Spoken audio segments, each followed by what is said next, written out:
Since the dawn of human existence, energy has been one of the most coveted resources.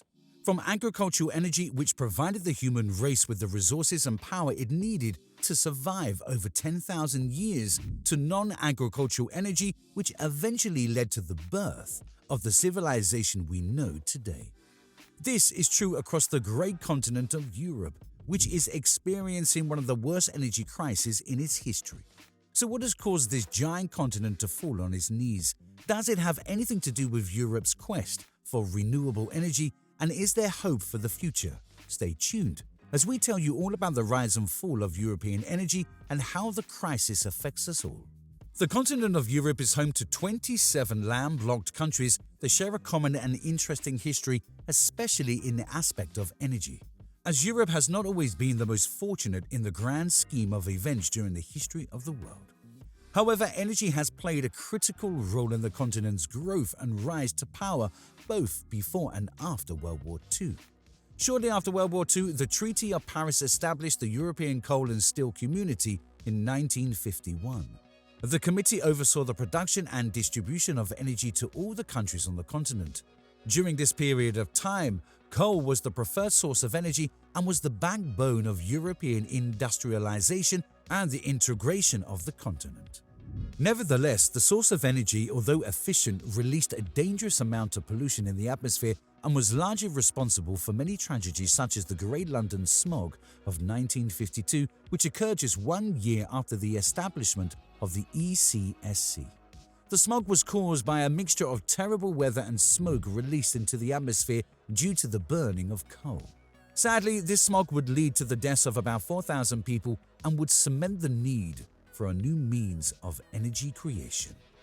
As 1957 rolled in, energy would once more take center stage, as the signing of the Euratom Treaty to promote nuclear power would once again make energy the backbone of European integration. Nuclear energy was revolutionary, as it not only created significantly less waste, but was also very sustainable, efficient, and cheaper to run. This change in the economic base of energy production was further emphasized by the 1957 Treaty of Rome that created the European Economic Community, which happens to be the predecessor of today's European Union. Although nuclear energy seemed to be the savior of Europe at the time, it was not only the energy option, as the country also relied heavily on imported and locally sourced oil and gas. However, there was still a need to create new laws to ensure the easy and effective transfer of energy. At this time, energy supply issues dominated the early years of European integration, and national energy markets remained largely isolated from one another. This isolation and supply issues was also spurred on by the 1973 oil crisis, which saw an exponential rise in the cost of oil due to an oil embargo placed on Europe, as well as other countries like Japan and the United States by the Organization of Arab Petroleum Exporting Countries. This energy crisis has led to European leaders coming together to offer a solution. At first, the solution came in the form of the Single European Act of 1987, which was the first serious attempt to deepen integration and remove barriers to cross-border energy trade. Since then, Europe has relied on all of its countries to make sure that energy is spread around the continent in an efficient and cost-effective way. Even so, the source became a major concern when the European Union realized in the 1980s that humans were directly affecting the climate. This would lead to the Kyoto Protocol of 1997, where the EU committed to an 8% cut in greenhouse gas emissions by 2012 compared to the level of gases emitted in the 1990s. In the past decade, climate threats have increasingly become a driving force in the EU's energy policy. So much so that an energy and climate package was agreed upon in 2007 that set binding sustainable energy targets for 2020. This target was a 20% reduction in greenhouse gas emissions and a 20% increase in the continent's energy efficiency. The policy also aimed to ensure that 20% of the energy produced by the continent came from renewable energy sources like windmills and solar power. The need to accelerate the development of sustainable energy and work out ways to efficiently manage the energy grid prompted the EU in 2007 to launch its Strategic Energy Technology Plan, popularly known as the SET Plan, which aims at accelerating the development and deployment of cost-effective low-carbon technologies. This technology focuses solely on creating sustainable energy with no pollution at all.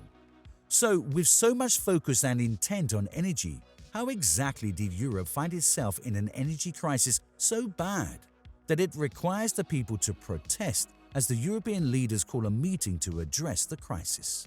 This crisis occurred just ahead of winter and has seen gas prices reach a record high as resources dwindle in supply.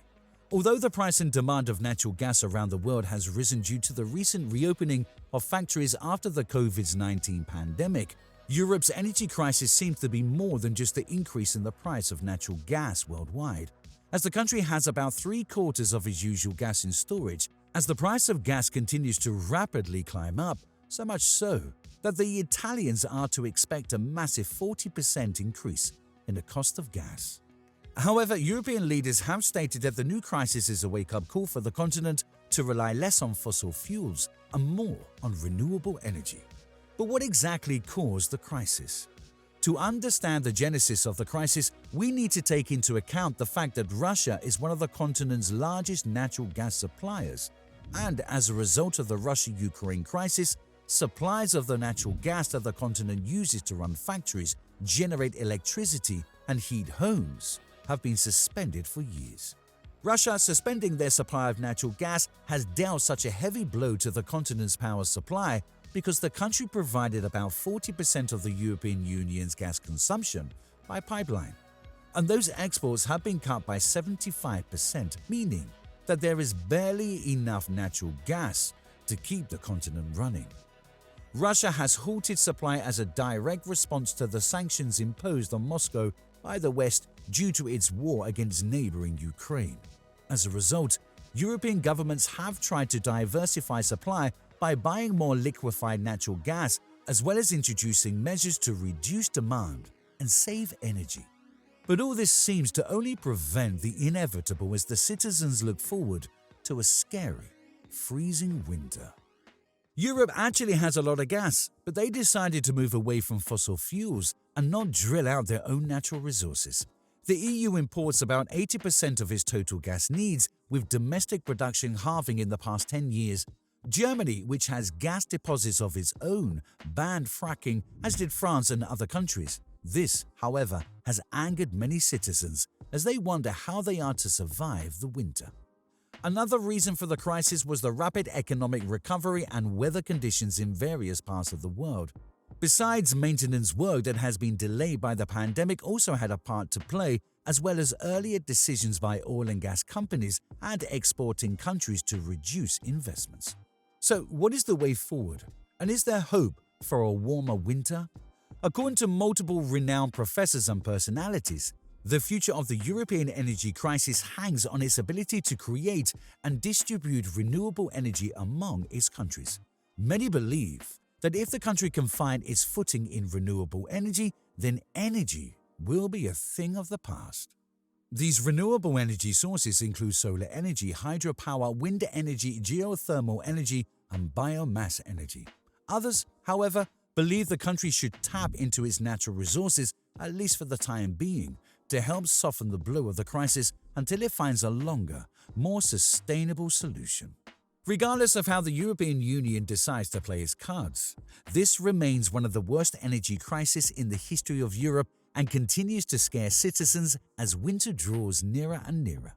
What do you think of the current energy situation in Europe? Have your say below and don't forget to subscribe, like, and comment for more.